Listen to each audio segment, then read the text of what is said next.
पृथ्वीराज रासो की रचना चंद बरदाई ने की थी, जो पृथ्वीराज के दरबारी कवि भी थे और उनके अंतरंग मित्र भी थे। इतिहासकारों को उम्मीद थी कि इसकी सहायता से 12वीं-13वीं शताब्दी के भारत के विषय में जानकारी मिलेगी, किंतु 1876 में डॉक्टर बूलर को कश्मीर में पृथ्वीराज विजय की एक खंडित प्रति मिली, जिसकी जो घटनाएं थीं वो पृथ्वीराज रासो की अपेक्षा ज़्यादा इतिहास सम्मत थीं। उसके बाद पृथ्वीराज रासो के अप्रामाणिक माना जाने लगा। क्यों माना जाने लगा? क्या क्या तर्क थे? कि पृथ्वीराज रासो में आबू के शासक को जेत और सलग को बताया गया था, जबकि रियल में वहाँ पर परमार वंश का शासन था। दूसरा, पृथ्वीराज रासो में गुजरात के शासक भीमसेन को पृथ्वीराज ने मारा था, ये बताया गया था, जबकि रियल में पृथ्वीराज की मृत्यु के बाद भी भीमसेन जीवित था। पृथ्वीराज रासो के अनुसार मोहम्मद गौरी की मृत्यु पृथ्वीराज चौहान के शब्दभेदी प्राण से हुई थी, जबकि रियल में गकरों के द्वारा मोहम्मद गौरी की मृत्यु हुई थी। पृथ्वीराज रासो के अनुसार पृथ्वीराज की बहन का विवाह चित्तौड़ के राजा समर सिंह के साथ हुआ था, किंतु जो समर सिंह है उनका जो समय है वो 13वीं शती का उत्तरार्ध है, जबकि पृथ्वीराज की मृत्यु 12वीं शती में हो गई थी। इन्हीं सब तर्कों के कारण उनको अप्रामाणिक माना जाने लगा।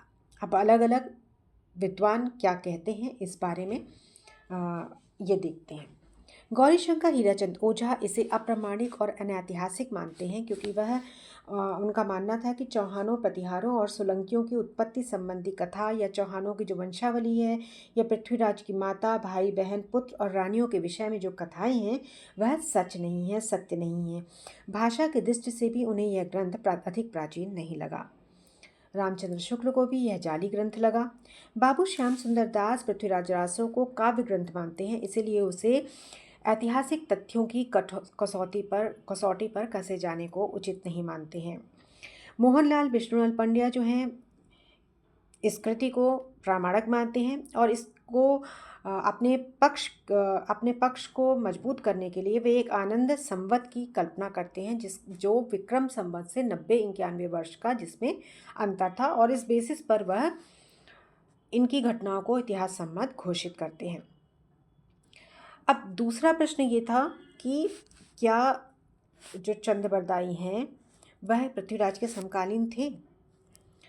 तो हजारी प्रसाद द्विवेदी मानते हैं और डॉक्टर माता प्रसाद गुप्त दोनों बात का मानते हैं। माता प्रसाद गुप्त इसको 1400 का मानते हैं, जबकि हजारी प्रसाद द्विवेदी इसे 17वीं शताब्दी के मध्य का मानते हैं, मतलब पृथ्वीराज रासो की रचना।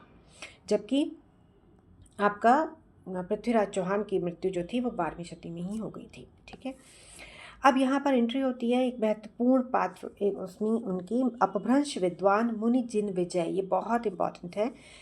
इनका अपभ्रंश के एक विद्वान हैं मुनि जिन विजय।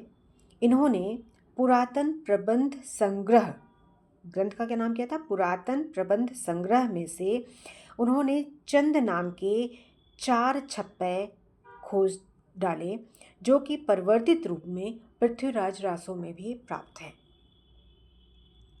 चूंकि पुरातन प्रबंध संग्रह जो था वह 14वीं शताब्दी में लिखा गया, 1396 में, इसलिए जो संकलन था 1396 में, इसलिए माना गया कि ये जो रचनाएं थीं ये 1396 से 14वीं शताब्दी से पहले की थी। तो इसका मतलब है कि चंद जो था वह पृथ्वीराज के समकालीन था, 12वीं सदी में था।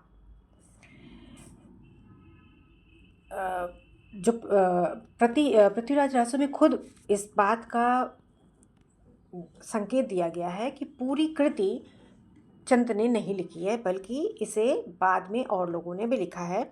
जब बंदी बनाकर पृथ्वीराज चौहान को ले जाया जा रहा होता है और चंद उनके साथ होते हैं, तो वे पृथ्वीराज रासो की जो प्रति होती है वो जिल्हड़ को सौंप देते हैं और उसे कहते हैं कि पूरा करना। इस तरह अगर हम कहें तो पृथ्वीराज रासो की प्रामाणिकता के लिए अगर हम कहें तो पूरी तरह से जो है ये जाली भी नहीं है और पूरी तरह से प्रामाणिक भी नहीं माना जाता, लेकिन हाँ इसका मूल रूप था और मूल रूप को बाद में लोगों ने परिवर्धित किया और एक नए रूप में संभवतः यह आज हमारे सामने हो सकता है। इसके कुछ अंश मूल हैं, कुछ अंश बाद में परिवर्तित रूप के हैं। धन्यवाद।